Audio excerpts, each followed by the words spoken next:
as a responder, whether you're police, fire, EMS, doesn't matter. As a responder to an active shooter event, what is your mission? What is the mission of your team? We're talking about that today. Stick around.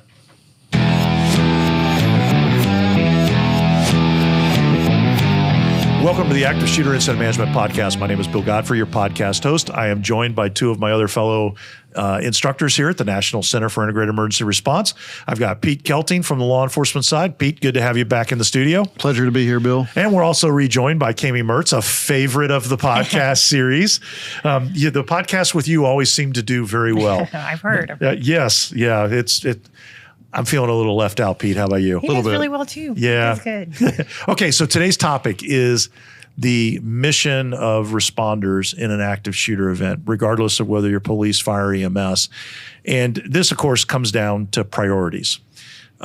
Let's start with the overview of the priorities and how, even though we've got three of them, that together those three make up the mission. Mm-hmm.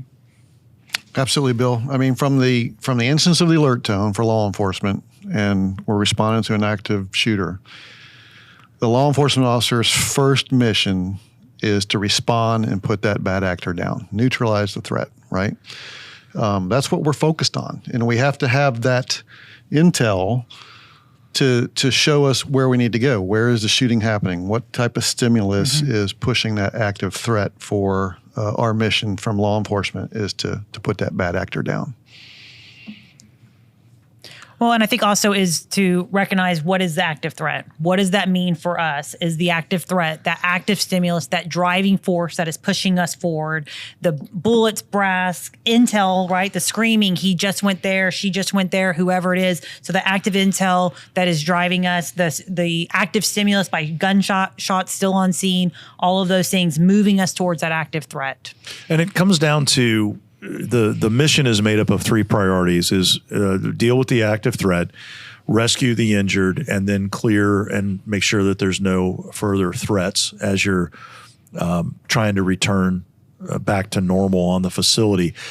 But I sometimes feel like we talk about these things in isolation of each other rather than making sure that everyone understands you've got to take care of all three to complete the mission. And I think both of you kind of hinted at this when you talk about the active threat. We sometimes get confused about active threat meaning the same thing as a suspect at large, but they're not. No, absolutely not. The suspect could have left. We've talked about this many times. Could be left, could be bedded down, could have committed suicide. There's different things that could have happened to that suspect that makes them no longer active, no longer actively killing right now, which pushes us then, if there's no longer that active threat, we have to move on with the mission. We have to move on to that second priority. Absolutely. And that's where, training together with our partners from fire and EMS, that at the end of the event, our mission is to put that bad actor down as quickly as possible, save as many lives by immediate medical care from either law enforcement side or, combination of law and fire and RTFs to eliminate not being able to have an outcome where we feel that we've responded together at our best effort. And I that's part of what I think concerns me. We touched on this in another podcast that we talked about it, is it seems like sometimes responders latch on to one piece of the mission without realizing how it's connected to the others. And this sense of success or failure in the response doesn't really hinge around getting the suspect in handcuffs. It really hinges about stopping the killing and then saving everyone that can possibly be saved, saving every savable life. And that's a success.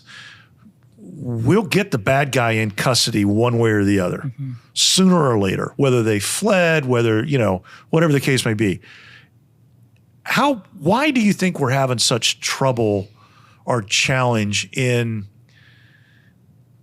in getting people to recognize how one priority is connected to the others and the ability to shift gears?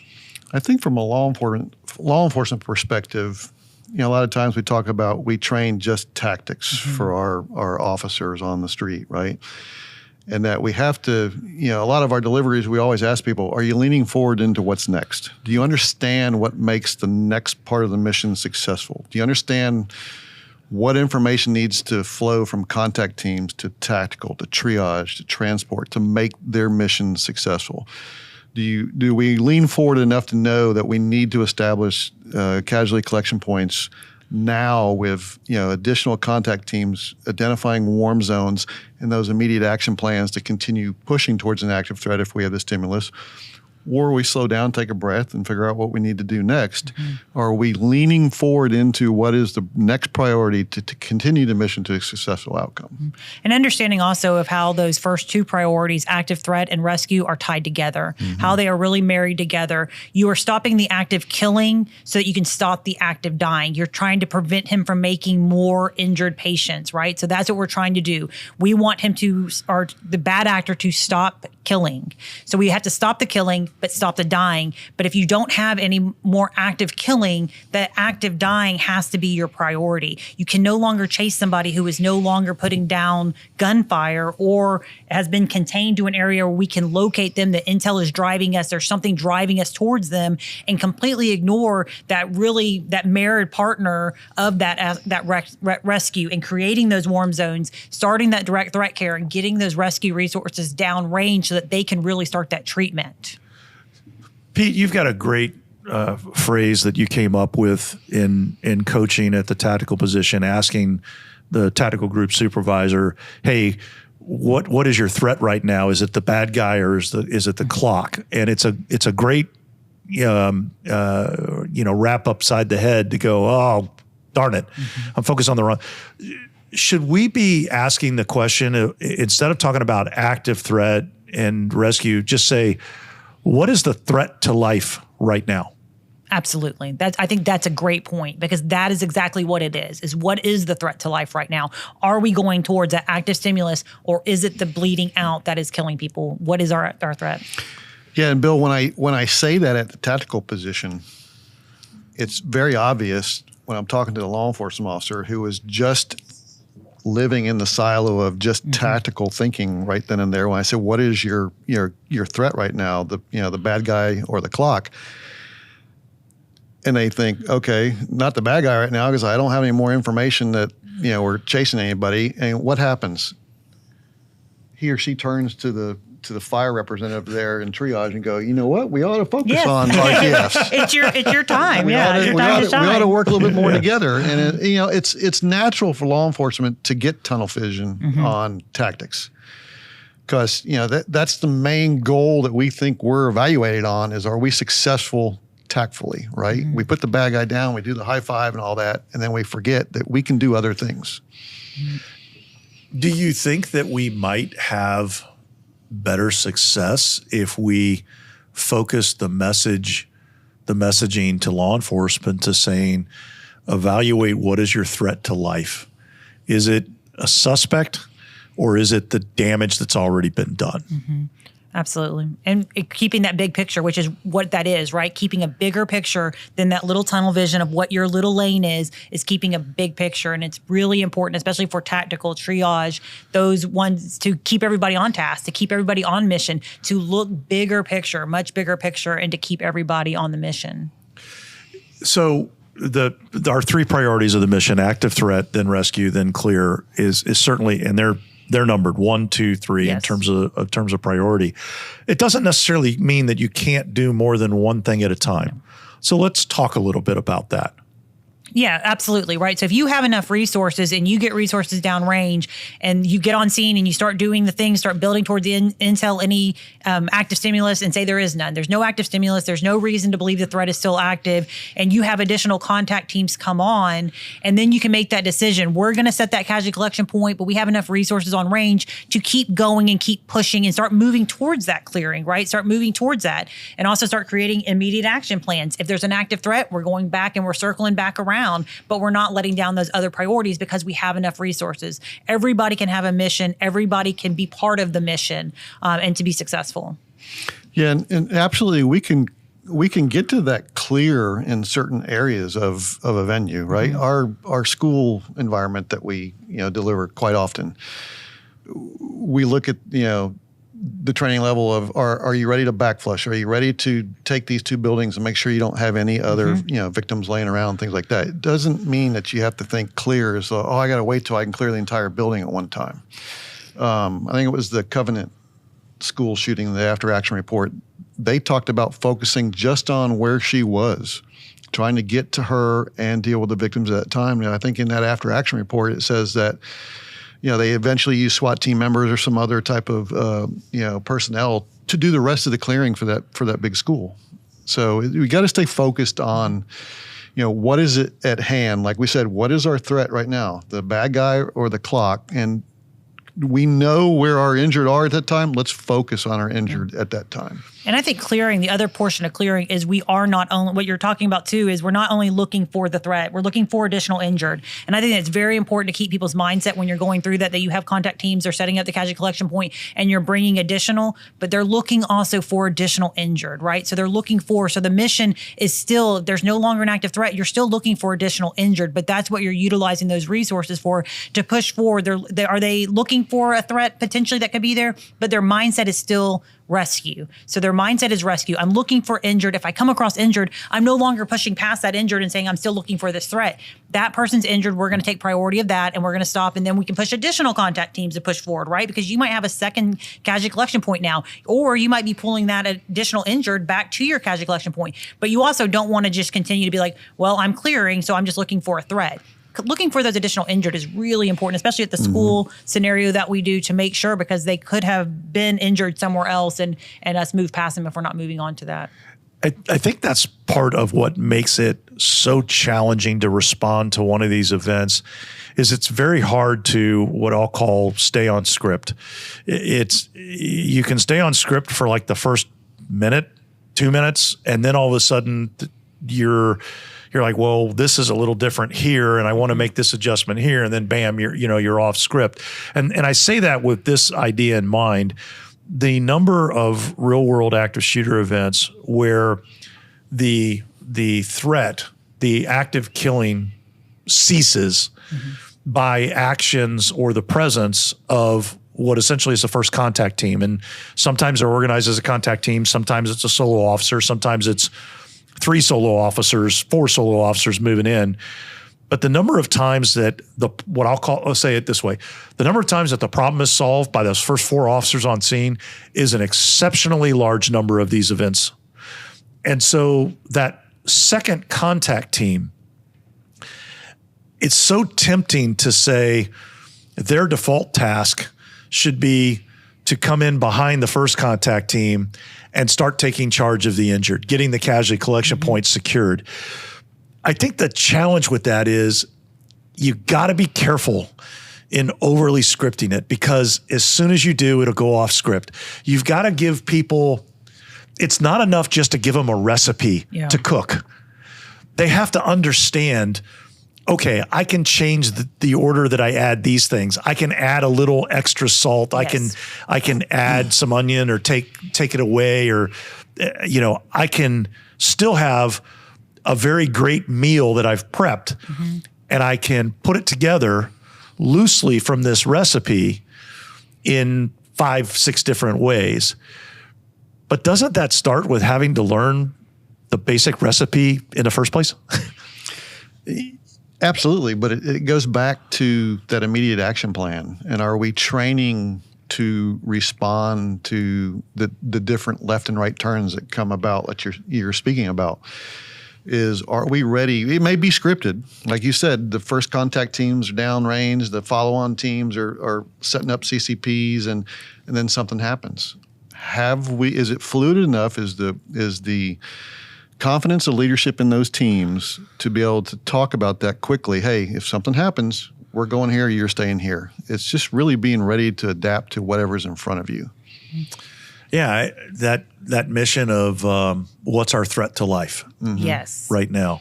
I think that's really important. Even for when you're talking about that, what if the first contact team comes in and they originally realize there's no longer an active threat very quickly, and they set a casualty collection point? That's okay, right? If that is accomplishing your mission and you know that my higher priority is saving these lives than chasing an unknown threat, that might happen. And then that second contact team comes on and you have enough manpower to set that CCP up, then that team can push forward, right? And start looking for additional injured. And that's okay. You're going to have to adjust to what's in front of you, what the totality of circumstances that you're facing at that time, and how do you work through it. And that's the importance of our tactical position, is to be gleaning that information, that intel. They're looking at a greater footprint probably than what the first few contact teams are moving in at. They're probably getting intel from dispatch or other forms of intelligence that say that maybe the active shooter is still over here or whatever. But that's the importance of being focused tactically downrange to control those contact teams and help with the scripting or help with the immediate action plans to address different priorities when you're downrange. Yeah, it is interesting because if you think of the active shooter incident management checklist as being a recipe for the structure of the dish that you're preparing, whatever the food is you're cooking, it's a recipe that gives you the structure of how the thing should go together. But the choice of the quantity of this or substituting this for that all comes from the chef, which is going to be the responders that are on the scene the day of the incident. And it's not just at the top level. It's not, and I think that's one of the things that people get confused about sometimes, is this doesn't land on the incident commander's shoulders. It's landing on the contact teams, the tactical position, law enforcement branch, and then, same thing on the fire and EMS side with the rescue task forces, and trying to work together. So it's not one chef making the dish. It's a kitchen full of chefs trying to make a dish that they have a recipe for the structure, but the head chef, in our case, when we're talking about the hot zone and warm zone operations, the head chef would be the tactical group supervisor. Yes. The head chef has got to call that out. He's got to keep all the other chefs in the kitchen on the same page. And there's a fine balance there, but you've got to be proficient at your craft. Yes. You've got to know how to put that stuff together, how to mix the ingredients to get that good outcome. And, we talked a lot about the second contact team pushing on and this kind of thing. One of the things that we see frequently, and we see this in training and we see it in real life, is the ambulance exchange point becomes something that you think of once the rescue task force inside says, okay, I'm ready to transport. And then somebody outside goes, oh, crap.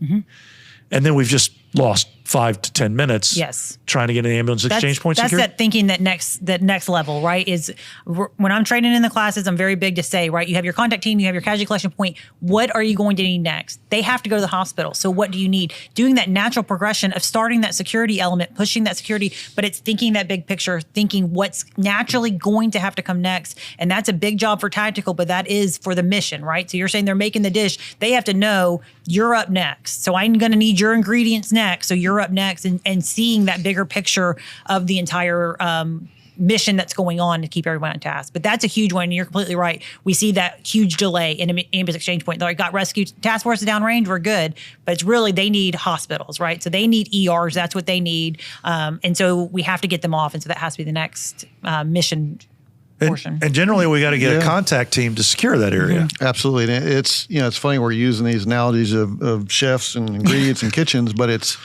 you've asked the question many times is, who all should know the entire process of responding to an active shooter incident? Everybody, from the first responder, because if we're on a contact team, right, and we're downrange, and we successfully put the bad actor down, you and I are now thinking, where's the best defensible place for a CCP, right? We know where our injured's at. Now, our tactical may say, hey, or we say to them, hey, this is where the first CCP comes from the contact team. And then we're looking at an ambulance exchange point because we know, hey, to be successful, we got to get patients from the CCP to the ambulance exchange point. Tactical may say, hey, we would like to set up the ambulance exchange point at such and such location. And you and I pique our out the door and we go, that's not going to work, right? Yes. And then we know the ingredient. Yes, absolutely. We want to tell you, we're going to put our eggs over here, not over here. Yes. Yeah. Right. So I know that burner's broken on that stove. it's not going to work. You know, so well, a classic example is you get into a place where that access point requires you to traverse a set of stairs, and carrying people's hard enough. Moving them downstairs increases the difficulty as opposed to taking another door where you don't have to deal with the stairs and you go right out into an ambulance. And in our deliveries, when I coach contact, I immediately start pushing them. When I realize that, obviously we know that maybe there's not another bad actor, but we push them to start thinking about that CCP. Yes. Where are you going to put that? Who are your resources going to be to secure that? How many more contact teams do you need? How are you leaning forward to make this successful? And when they start thinking that way, then you see the time starting to get, like you talked about, that transition to law enforcement, medical treatment, to RTFs getting down there quicker for the treatment and so forth. It all goes towards the total outcome of the mission of integrated response together. Yes, once they start seeing the big picture, once they start seeing it more than just the bad actor, they start seeing the major picture come to part and are in view, right? And they start seeing it, you start seeing them being able to make those critical decisions much quicker. And all this relates back to what we started with in this podcast is, the mission, and active threat, not active at the time. When can we start transitioning to warm zones? How quickly can we get RTFs down? It's leaning forward into being successful every next level. Yes. It's not enough to be a chef that only knows how to make the soup. Right. You need to know how the whole dish comes together and how to cook the entree and the vegetables. And I've just exhausted my food metaphors. Make sure they don't get burnt. Yeah. Well, don't forget the busboy That's very true. in the clearing part of the that's very important ingredients, too. The right? clearing is Clearing so the dishes off the Clear- table is looking for clean more it up. injuries, right? All right. Well, I think we've taken this one probably further than we should have on the analogy there. But hey, thank you both for talking about this topic. I think this is an interesting way to think about how do we communicate this more effectively to people so they realize that they're not just in a stovepipe. It's not a singular-minded piece. There's a mission with several components. So Absolutely. Thanks for both coming in. If you have some questions about this, please let us know. Shoot them in to us at info at c3pathways.com, or you can put them in the comments on YouTube if you'd like. If your organization has some specific needs that you'd like to discuss or some challenges, give us a call. We're always happy to help out. Thank you to our producer, Carla Torres, and until next time, stay safe.